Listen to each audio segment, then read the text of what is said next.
Hello friends, आप लोग को MG24 क्लासेस में स्वागत है। जैसा कि आप लोग को थंबनेल में दिख रहा है कि most important 1000 question GK GS. GK का 30 प्रश्न है और जीएस का 20 प्रश्न है। ये हमारा प्रैक्टिस सेट चल रहा है जो कि आज फोर्थ है प्रैक्टिस सेट। ये हमारा सामान्य ज्ञान जो है 50 क्वेश्चन का, ये सभी एग्जाम के लिए महत्वपूर्ण है। ये तो फिलहाल जेएसएससी सीजीएल का ही प्रैक्टिस सेट है। तो चलिए आते हैं, कोशिश करते हैं क्वेश्चन को। देखिए फर्स्ट क्वेश्चन है 41 नंबर। बोले जा रहा है निम्नलिखित में से सेठी शब्द किस वर्ण के लिए प्रयुक्त होता है। तो सेठी शब्द जो है ये वैश्य शब्द के लिए प्रयुक्त हुआ है। ऐसे आप लोग के पास मतलब समझिए कि चार वो होता है क्षेत्र, क्या क्षत्रिय, ब्राह्मण और वैश्य शूद्र। तो किसके लिए होता है? वैश्य के लिए। ठीक है, चलिए दूसरा क्वेश्चन को पढ़ते हैं। दूसरा क्वेश्चन कहा जा रहा है कि निम्नलिखित कथनों पर विचार कीजिए। पहला क्या है? शासक, और दूसरा राज्य। अब जैसे गढ़वाल शासक का राज्य क्या था? तो कन्नौज था। गढ़वाल शासक का राज्य क्या है? कन्नौज। चौहान का क्या है? अजमेर। और परमार क्या है? मालवा। ठीक है, तो उपयुक्त में से कौन से सुमेलित है? तो गढ़वाल का क्या हो गया? कन्नौज सुमेलित है। चौहान का अजमेर, परमार का मालवा, यानी तीनों क्या हो गया? सुमेलित है। यानी ऑप्शन क्या हो गया? D number 1 2 3। चलिए नेक्स्ट क्वेश्चन को देखते हैं। 43 नंबर क्वेश्चन कहा जा रहा है कि अकबर के दरबार के सुलेखाकार का नाम क्या है जिसे जरीन कलम या स्वर्ण कलम के नाम से भी सम्मानित किया गया था। ठीक है, तो जरीन कलम और एवं स्वर्ण कलम के नाम से किसे सम्मानित किया गया था? तो मोहम्मद हुसैन को सम्मानित किया गया था। ठीक है, किसे सम्मानित किया गया था? तो मोहम्मद हुसैन को सम्मानित किया गया था अकबर के द्वारा। चलिए नेक्स्ट क्वेश्चन है 44 नंबर। निम्नलिखित युग्मों पर विचार कीजिए और है संगठन है और स्थापना वर्ष। ठीक है, अब संगठन और स्थापना वर्ष। पहला क्या? तत्बोधिनी सभा, तो 1839। यंग बंगाल आंदोलन 1867। परमहंस मंडली 1849। उपयुक्त युग में से कौन सा सही सुमेलित है? पूछा जा रहा है कि कौन सा सुमेलित है। तो तत्बोधिनी सभा का स्थापना कब हुआ था? 1839 में हुआ था। यंग बंगाल आंदोलन का स्थापना कब हुआ था? यंग बंगाल का तो 1867 नहीं, 1875 ईस्वी में हुआ था यंग बंगाल का। ठीक है, यंग बंगाल आंदोलन का स्थापना कब हुआ था? 1875 ईस्वी में। परमहंस मंडली का स्थापना कब हुआ था? तो 1849 ईस्वी में। ठीक है, फिर से सुन लीजिएगा। तत्बोधिनी सभा का 1839, यंग बंगाल आंदोलन का 1875 ईस्वी, परमहंस मंडली का 1849। तो इसमें आपके पास सुमेलित बोला तो पहला वाला सुमेलित है और तीसरा सुमेलित है, क्योंकि दो का तो क्या होगा? 1875, यानी इसमें आंसर क्या हो जाएगा? फर्स्ट और थ्री, यानी ऑप्शन सी नंबर। ठीक है, चलिए नेक्स्ट क्वेश्चन को देखते हैं। 45 नंबर क्वेश्चन कहा जा रहा है कि 1851 में कलकत्ता में स्थापित पहली प्रमुख स्वैच्छिक संस्था का नाम क्या है जो मुख्यतः भारतीय जमींदारों के हितों का प्रतिनिधित्व करती है। ठीक है, तो ये क्या है आपके पास? तो हो जाएगा ब्रिटिश भारतीय संघ। ब्रिटिश भारतीय संघ। फिर से इस क्वेश्चन को देखिए 45 नंबर। 1851 में कलकत्ता में स्थापित पहली प्रमुख स्वैच्छिक संस्था का नाम क्या है जो मुख्यतः भारतीय जमींदारों के हितों का प्रतिनिधित्व करती है? तो कौन सा है ये? ब्रिटिश भारतीय संघ है। ये कब हुआ था? 1851 ईस्वी में। चलिए नेक्स्ट क्वेश्चन को देखते हैं। 46 नंबर क्वेश्चन है आजाद हिंद फौज यानी इंडियन नेशनल आर्मी का गठन किसके विरुद्ध लड़ने के लिए किया गया था? तो किसके लड़ने के लिए किया गया था? तो ये किया गया था भारत में ब्रिटिश से लड़ने के लिए। आजाद हिंद फौज जो इंडियन नेशनल आर्मी का गठन किसके विरुद्ध लड़ने के लिए किया गया था? तो भारत में ब्रिटिश से लड़ने के लिए किया गया था। ठीक है, और पहले इसका जो स्थापना किसने किया था? तो मोहन सिंह ने किए थे। कब? 1 सितंबर 1942 को। फिर इसका द्वितीय बार गठन हुआ आजाद हिंद फौज का, कौन किए थे? तो सुभाष चंद्र बोस ने किए थे 21 अक्टूबर 1943 को। ठीक है, आप ध्यान से सुनिएगा और वीडियो को देखिए, आपको क्वेश्चन सभी याद करवाया जाएगा। चलिए 47 नंबर क्वेश्चन है घरेलू हिंसा महिला सुरक्षा कानून कब लागू हुआ था? ठीक है, घरेलू हिंसा महिला सुरक्षा कानून कब लागू हुआ था? तो 2006 में लागू हुआ था। नेक्स्ट क्वेश्चन है 48 नंबर। न्यायिक समीक्षा शब्द से आशय है। न्यायिक समीक्षा शब्द से आशय है तो संसद द्वारा पारित कानून की संवैधानिकता जांचना। क्या है? संसद द्वारा पारित कानून की संवैधानिकता को जांचना। 49 नंबर क्वेश्चन है निम्नलिखित में से कौन सा एक मौलिक अधिकार नहीं है? तो कौन सा एक मौलिक अधिकार नहीं है? तो देखो ऑप्शन पहले पढ़ते हैं। शैक्षिक और संस्कृति अधिकार, तो ये है संवैधानिक उपचारों का अधिकार, ये भी है समानता का अधिकार, ये भी है काम पाने का अधिकार, ये मौलिक अधिकार नहीं है। ठीक है, काम पाने का अधिकार क्या है, तो ये राज्य का नीति निर्देशक तत्व है। ठीक है, यानी ये ऑप्शन मेरा हो जाएगा सही। बोला जा रहा है 49 नंबर क्वेश्चन कि निम्नलिखित में से कौन सा मौलिक अधिकार नहीं है, तो काम पाने का अधिकार ये मौलिक अधिकार नहीं है, ये राज्य का नीति निर्देशक तत्व है। ठीक है, चलिए नेक्स्ट क्वेश्चन को देखते हैं। 50 नंबर क्वेश्चन, राज्य के नीति निर्देशक तत्व को कहाँ से लिया गया है, तो राज्य के नीति निर्देशक तत्व को आयरलैंड से संविधान से लिया गया है। ठीक है, चलिए नेक्स्ट क्वेश्चन है 51 नंबर, किसी सार्वजनिक पदाधिकारी द्वारा अपने कानूनी और संवैधानिक दायित्वों का पालन न करने की स्थिति में न्यायालय कौन सा रिट जारी करता है, तो ये न्यायालय कौन सा रिट जारी करता है, तो ये परमादेश करता है। अब रिट कितने प्रकार का होता है, तो रिट 5 प्रकार का होता है, बंदी प्रत्यक्षकरण, परमादेश, प्रतिषेध, उत्प्रेषण, अधिकार परीक्षा। देखिए रिट कितने प्रकार का होता है, 5 प्रकार का होता है, 4 यहाँ पर दिया हुआ है, अधिकार परीक्ष, परमादेश, उत्प्रेषण रिट और निषेध आदेश और एक बंदी प्रत्यक्षकरण। ठीक है, तो इसका फिलहाल आंसर क्या होगा, इस क्वेश्चन को जो पूछा गया 51 में, किसी सार्वजनिक पदाधिकारी द्वारा अपने कानूनी और संवैधानिक दायित्वों का पालन न करने की स्थिति में न्यायालय कौन सी रिट जारी करता है, तो ये परमादेश जारी करता है।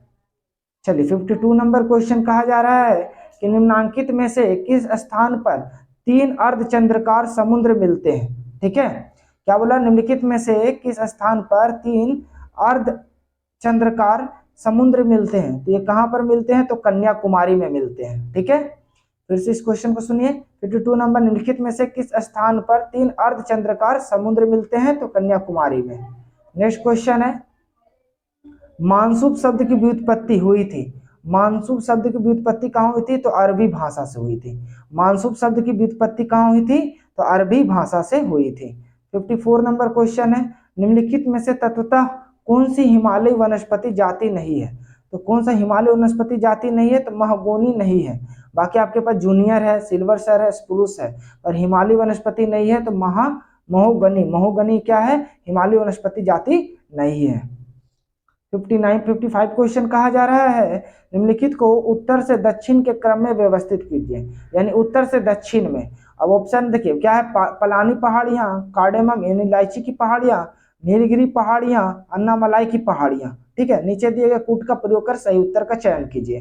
ठीक है, तो सबसे पहले यहाँ पर क्या हो जाएगा आपके पास, सबसे पहले नीलगिरी की पहाड़ी आएगा, फिर आएगा आपको पलानी की पहाड़ियां आएगा, यानी पालनी की पहाड़ियां, तो उसके बाद क्या, अन्नामलाई की पहाड़ियां, और लास्ट में है आपके पास तुम केरल में कार्डेमम इलायची। ठीक है, तो यानी ऑप्शन क्या हो जाएगा, सी। पहले क्या आएगा, नीलगिरी की पहाड़ी, फिर आएगा पालनी की पहाड़ियां, ठीक है, फिर आपके पास आएगा अन्नामलाई की पहाड़ियां, और लास्ट में क्या, कार्डेमम, यानी सबसे लास्ट में दक्षिण में क्या है, कार्डेमम की पहाड़ियां हैं अंतिम में, तो उसको इलायची पहाड़ी भी कहते हैं, कार्डेमम पहाड़ियों को। चलिए 56 क्वेश्चन कहा जा रहा है, यदि हम राष्ट्रीय जलमार्ग 1 से 9 द्वारा प्रयागराज से हल्दिया तक की यात्रा करते, मात्रा नहीं यात्रा करते हैं, तो आप किस राज्यों से गुजरेंगे। ठीक है, मतलब आप कितने राज्यों से गुजरेंगे। बोला जा रहा है कि अगर आप राष्ट्रीय जलमार्ग यानी नेशनल वाटर 1, जैसे national water 1, national water 2, national water 3 इस तरह है, तो नेशनल वाटर 1 नाव के द्वारा, यानी वाटर में नाव से ही जा सकते हैं, तो प्रयागराज है, प्रयागराज कहाँ पड़ता है, तो उत्तर प्रदेश में। हल्दिया तक यात्रा करते, तो हल्दिया कहाँ, पश्चिम बंगाल में। तो ये 2 राज्य तो हुआ, पर इसके बीच में और कौन कौन सा राज्य पड़ता है, तो बिहार और झारखंड भी पड़ता है, तो यानी राज्य कितना हो गया, 4। एक तो हो गया उत्तर प्रदेश, दूसरा बिहार, और तीसरा झारखंड, और लास्ट में पश्चिम बंगाल यानी वेस्ट बंगाल। यानी कितने राज्य हो गया, 1 2 3 4 राज्य, यानी 4 राज्यों से गुजरते हैं नेशनल वाटर 1। चलिए नेक्स्ट क्वेश्चन है 57 नंबर, बोला जा रहा है निम्नलिखित में से कौन सा राष्ट्रीय आय का अंग हो सकता है, राष्ट्रीय आय का अंग हो सकता है। अब ऑप्शन में देखिए क्या दिख रहा, मध्यवर्ती वस्तुएं, उपयोग में लाई गई कार की बिक्री, स्वयं अधिकृत घर का आरोपित कर और ऋणात्मक। तो ये कौन सा आपके पास लाया जा सकता है, तो स्वयं अधिकृत घर की आरोपित कर। ठीक है, यानी ऑप्शन सी सही है। फिर से सुनिए इस क्वेश्चन को 57 नंबर, निम्नलिखित में से कौन राष्ट्रीय आय का अंग हो सकता है, तो कौन सा हो सकता है, स्वयं अधिकृत घर का आरोपित कर। नेक्स्ट क्वेश्चन है 58 नंबर, भारत में दीर्घकालीन राजकोषीय नीति की घोषणा किस वित्त द्वारा दी गई थी? ठीक है, तो ये किसके द्वारा की गई थी? तो आपके पास ये बीपी सिंह के द्वारा, बीपी सिंह के द्वारा किया गया था। फिर से सुनिएगा 58 नंबर कि भारत में दीर्घकालीन राजकोषीय नीति की घोषणा किस वित्त द्वारा की दी गई थी? तो बीपी सिंह के द्वारा दी गई थी। ठीक है, चलिए नेक्स्ट क्वेश्चन है 59 नंबर क्वेश्चन, अरविंद मायरामा समिति संबंधित है। तो अरविंद मायरामा किससे संबंधित है? पूंजी खाता परिवर्तनीयता से। ठीक है, अरविंद मायरामा समिति किससे संबंधित है? तो पूंजी खाता परिवर्तनीयता से। ठीक है, चलिए चलिए देखिए 60 नंबर क्वेश्चन क्या बोला जा रहा है कि जैविक विविधता दिवस कब मनाया जाता है? तो जैविक विविधता दिवस 22 मई को मनाया जाता है। ठीक है, तो 21, अब देखिए कुछ ऑप्शन में दिया वो सब भी जान लेते हैं। तो 21 जून को क्या मनाया जाता है? तो अंतर्राष्ट्रीय योग दिवस मनाया जाता है। 21 जून को अंतर्राष्ट्रीय योग दिवस मनाया जाता है। ठीक है, और 4 जून को आक्रामक मासूम बच्चों के लिए अंतर्राष्ट्रीय दिवस मनाया जाता है। 4 जून को क्या मनाया जाता है? तो आक्रामक बच्चों के लिए अंतर्राष्ट्रीय दिवस मनाया जाता है। और 24 मई को ब्रदर्स डे मनाया जाता है, जो सबसे पहले अमेरिका में शुरुआत हुआ था, फिर धीरे धीरे सभी देशों में प्रचलित होने लगा। और 22 मई को जैविक विविधता दिवस मनाया जाता है। चलिए अब देखिए 61 नंबर क्वेश्चन है, सूची 1 को सूची 2 के साथ सुमेलित कीजिए। सूची 1 है पुरस्कार और सूची 2 है राशि। अब भटनागर पुरस्कार, इसको कितना रुपए दिया जाता है? अच्छा, पहले ये जान लीजिए कि भटनागर पुरस्कार किस क्षेत्र में दिया जाता है। तो ये भटनागर पुरस्कार विज्ञान के क्षेत्र में दिया जाता है। फिजिक्स, केमिस्ट्री, बायो, इंजीनियरिंग के क्षेत्र में भटनागर पुरस्कार दिया जाता है। इसको कितना रुपए मिलता है? तो 2 लाख रुपए मिलता है। दादा साहेब फाल्के पुरस्कार, ये दादा साहेब फाल्के पुरस्कार फिल्म के क्षेत्र में दिया जाता है, इसको 10 लाख रुपए मिलता है। ठीक है, शंकर पुरस्कार, ये आप कमेंट में बताइएगा कि इसका शंकर पुरस्कार किस क्षेत्र में दिया जाता है और इसको कितना मिलता है? तो 1.5 लाख रुपए।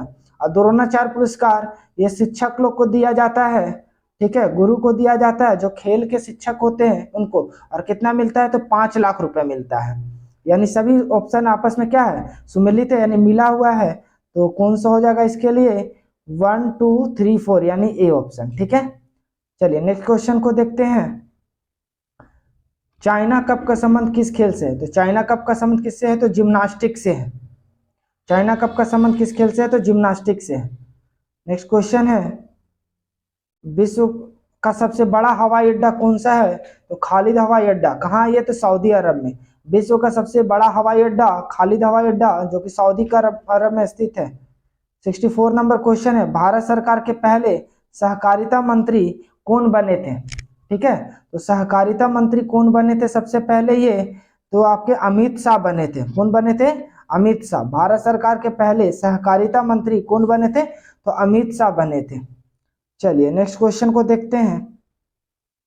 65 नंबर का क्वेश्चन कहा जा रहा है कि साहित्य अकादमी पुरस्कार 2020 हिंदी भाषा के लिए अनामिका को किस किताब के लिए मिला था? ठीक है, तो ये मिला था आपको टोकरी के दिंगत थेरी गाथा।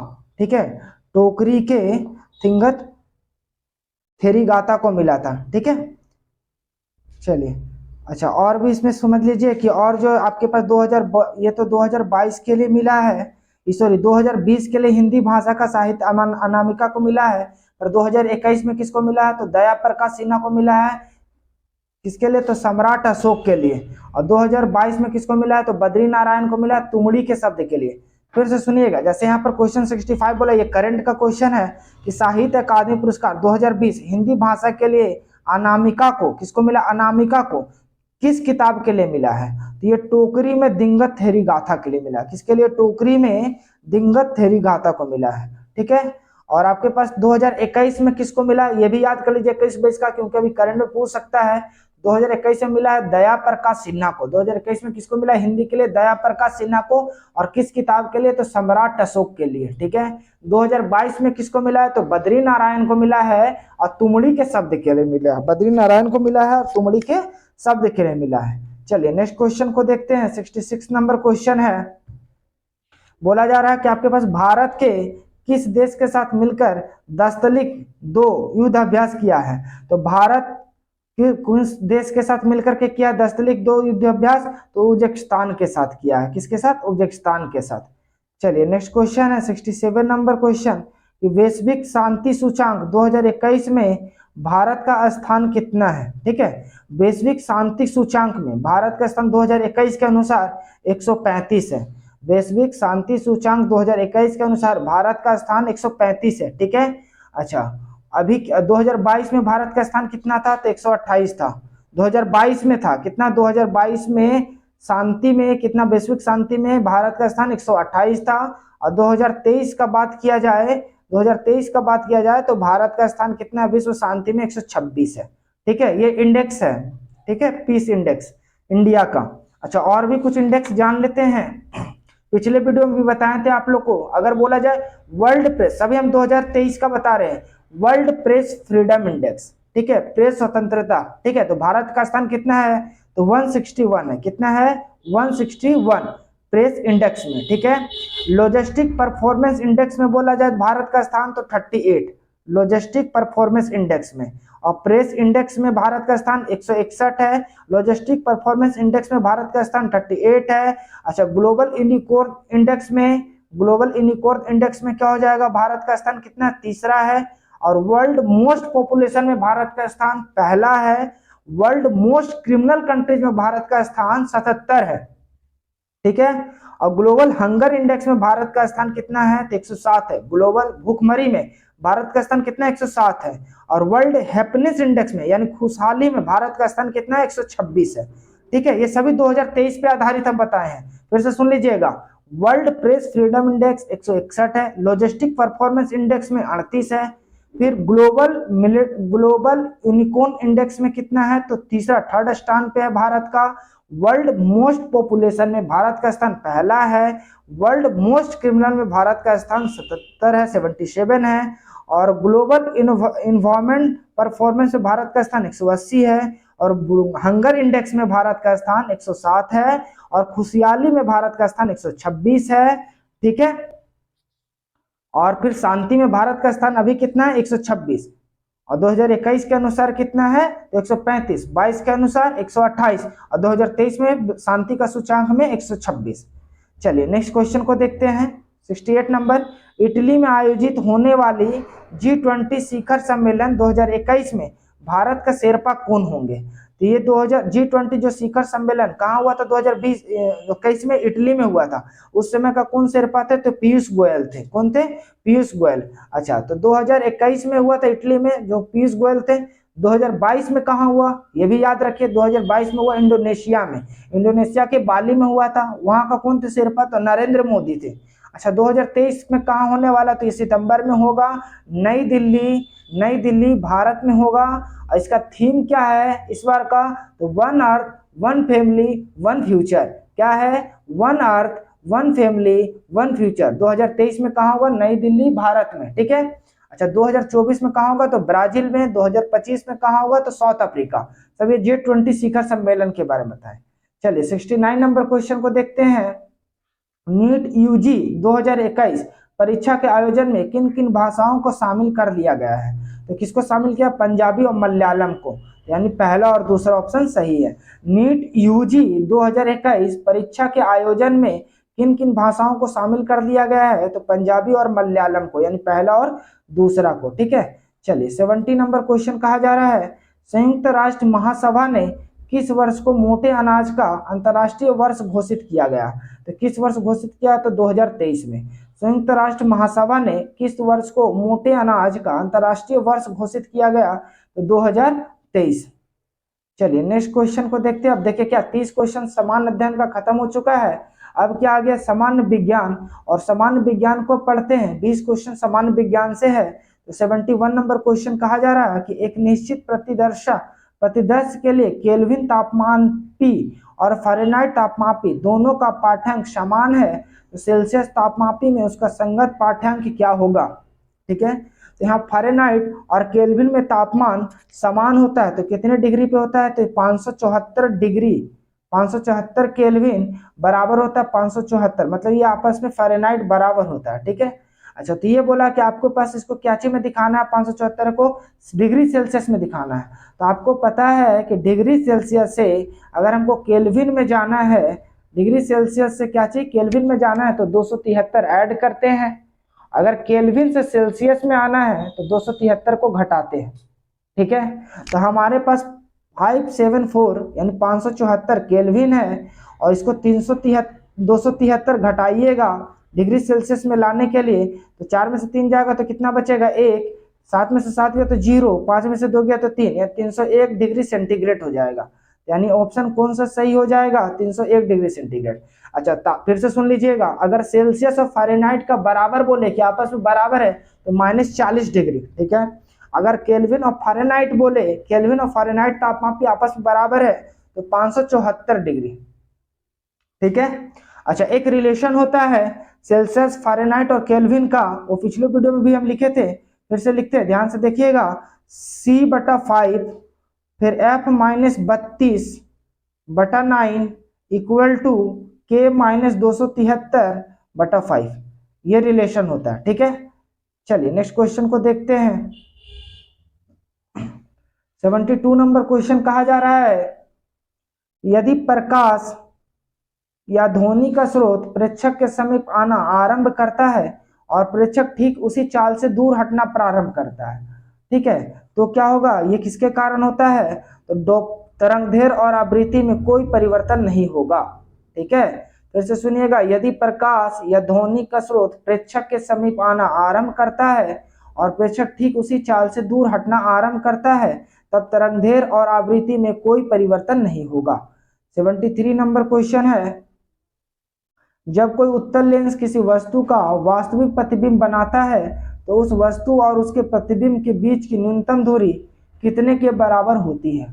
ये कितने की बराबर होगी, तो उस उत्तल लेंस के फोकस दूरी की 4 गुनी होगी। जब कोई उत्तल लेंस किसी वस्तु का वास्तविक प्रतिबिंब बनाता है तो उस वस्तु और उसके प्रतिबिंब के बीच की न्यूनतम दूरी कितने के बराबर होती है, तो उस उत्तल लेंस की फोकस दूरी की 4 गुनी होती है। चलिए नेक्स्ट क्वेश्चन है 74 नंबर, वान के ग्राफ जनित्र का उपयोग किया जाता है, तो वान के ग्राफ जनित्र का उपयोग किस लिए किया जाता है, तो अवशोषित कणों के त्वरित करने के लिए, अवशोषित कणों को त्वरित करने के लिए वान के ग्राफ जनित्र का उपयोग किस लिए किया जाता है, तो अवशोषित कणों को त्वरित करने के लिए, ठीक है। चलिए नेक्स्ट क्वेश्चन है 75 नंबर, बैटरी अथवा सेल से विद्युत ऊर्जा प्राप्त करने में किस ऊर्जा का विद्युत ऊर्जा में परिवर्तन होता है, ठीक है। तो किस ऊर्जा में यह परिवर्तन होगा, तो रासायनिक ऊर्जा में, ठीक है। विद्युत अथवा सेल यानी बैटरी अथवा सेल से विद्युत ऊर्जा में प्राप्त करने में किस ऊर्जा को विद्युत ऊर्जा में परिवर्तित होती है, तो रासायनिक ऊर्जा, यानी रासायनिक जो बैटरी है या सेल वो मेरा रासायनिक ऊर्जा से विद्युत ऊर्जा में परिवर्तन होता है। चलिए 76 नंबर क्वेश्चन है, जिस विलयन में कोई पदार्थ एक सीमा के बाद और अधिक न घोला जा सके, ऐसा विलय निम्नलिखित में से क्या कहलाता है, तो ऐसा विलय जो आपके पास क्या कहलाएगा, तो वो संतृप्त विलयन कहलाता है। जिस विलयन में कोई पदार्थ एक सीमा के बाद और अधिक न घोला जा सके, ऐसा विलयन निम्नलिखित में से क्या कहलाता है, तो ये संतृप्त विलयन कहलाता है। क्या कहलाता है, संतृप्त विलयन कहलाता है। चलिए 77 नंबर क्वेश्चन कहा जा रहा है कि जल के वाष्पन की अत्यधिक उच्च ऊष्मा मुख्यतः किसके परिणाम है, ठीक है। तो किसके परिणाम है ये, तो हाइड्रोजन आबंध का। जल के वाष्पन की अत्यधिक उच्च ऊष्मा मुख्यतः किसका परिणाम है, तो हाइड्रोजन आबंध का। नेक्स्ट क्वेश्चन है 78 नंबर, कार के इंजन में नॉकिंग से बचने के लिए निम्न में से किसका प्रयोग में लाया जाता है। कार के जो इंजन है उसको नॉकिंग से बचने के लिए निम्न से किसका प्रयोग में लाया जाता है, तो ये लाया जाता है टेट्रा एथिल लेड का प्रयोग लाया जाता है, ठीक है। टेट्रा एथिल लेड का प्रयोग करते हैं कार के इंजन में।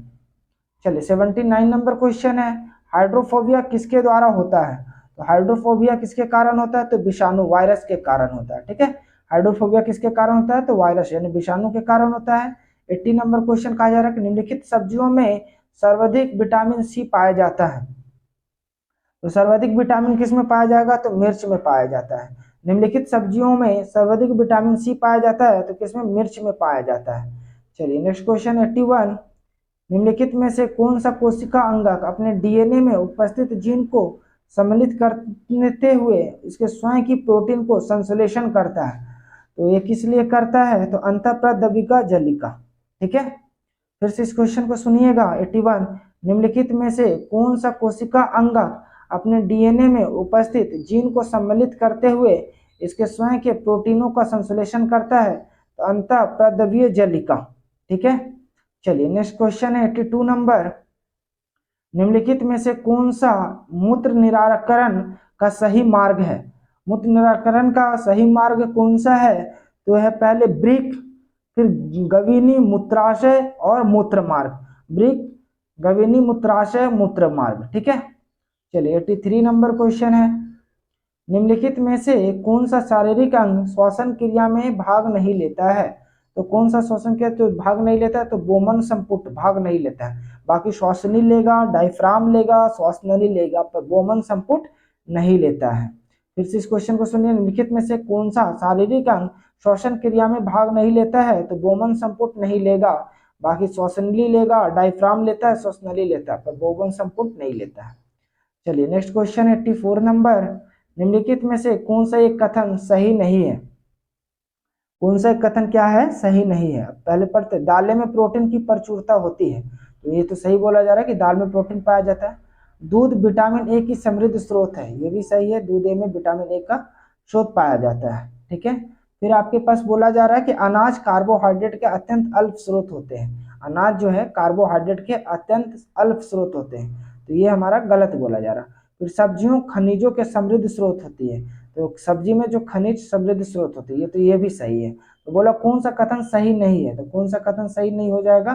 तो ऑप्शन सी जो है कथन सही नहीं है, क्योंकि ये गलत बोला जा रहा है। ठीक है, दालें में प्रोटीन प्रचुर मात्रा होती है, सही बोला जा रहा है। दूध में विटामिन ए की समृद्ध स्रोत होता है, सही बोला जा रहा है। सब्जियों खनिजों का समृद्ध स्रोत होती है, ये भी सही बोला जा रहा है, पर ऑप्शन सी जो है गलत है। चलिए नेक्स्ट क्वेश्चन 85 नंबर। यदि पादप के जाइलम को यांत्रिकता अवरुद्ध कर दिया जाए, तब पादप का निम्नलिखित में से कौन सा कार्य प्रभावित होगा? तो ये कौन सा कार्य प्रभावित होगा? जल और विलयों का अधिगमन। यदि पादप के जाइलम को यांत्रिकता अवरुद्ध कर दिया जाए, तब पादप का निम्नलिखित में से कौन सा कार्य प्रभावित होगा? तो जल और विलयों का अधिगमन। ठीक है, ये सही है। चलिए 86 नंबर क्वेश्चन है। निम्नलिखित में से कौन जैव विकास की अवधारणा से संबंधित है? निम्नलिखित में से कौन जैव विकास की अवधारणा से संबंधित है? तो कौन है ये? तो आपके पास चार्ल्स डार्विन। देव विकास की अवधारणा से कौन संबंधित है? Charles Darwin. 87 नंबर क्वेश्चन कहा जा रहा है कि आइडियोपैथिक पल्मोनरी फाइब्रोसिस निम्नलिखित में से किससे संबंधित है? ठीक है, तो ये किससे संबंधित? फेफड़ों से संबंधित रोग है। आइडियोपैथिक प्लुमनरी फाइब्रोसिस निम्नलिखित में से किससे संबंधित है? तो फेफड़ों से संबंधित है। निम्नलिखित में से कौन एक प्रतिजैविक है? कौन सा एक क्या है? प्रतिजैविक है। तो प्रतिजैविक कौन सा है ये? तो आपके पास स्ट्रेप्टोमाइसिन। ठीक है, फिर से सुनिएगा 88 नंबर। निम्नलिखित में से कौन एक प्रतिजैविक है? स्ट्रेप्टोमाइसिन। कौन सा है? स्ट्रेप्टोमाइसिन। चलिए नेक्स्ट क्वेश्चन को देखते हैं। 89 नंबर है। डीआरडीओ का मुख्यालय अवस्थित है, तो डीआरडीओ का मुख्यालय कहाँ स्थित है? तो नई दिल्ली में स्थित है। ठीक है, डीआरडीओ का मुख्यालय कहाँ स्थित है? तो नई दिल्ली में। और लास्ट क्वेश्चन है, सीएसआईआर द्वारा विकसित ओनोरी यंत्र है एक, तो ये क्या ओनोरी यंत्र? जल शोधक है। सीएसआईआर द्वारा विकसित ओनोरी यंत्र है एक, जल शोधक है। आपको वीडियो कैसा लगा ये कमेंट में बताइएगा। अगर इसमें कुछ सुधार चाहिए तो आप ये भी कमेंट में बताइएगा। और वीडियो पसंद आया तो लाइक करें। अभी तक चैनल को सब्सक्राइब नहीं किए हैं तो कर ले, साथ ही साथ बेल आइकन को भी दबा लें कि हमारा जो भी वीडियो अपलोड हो तो आप तक नोटिफिकेशन पहुंच सके।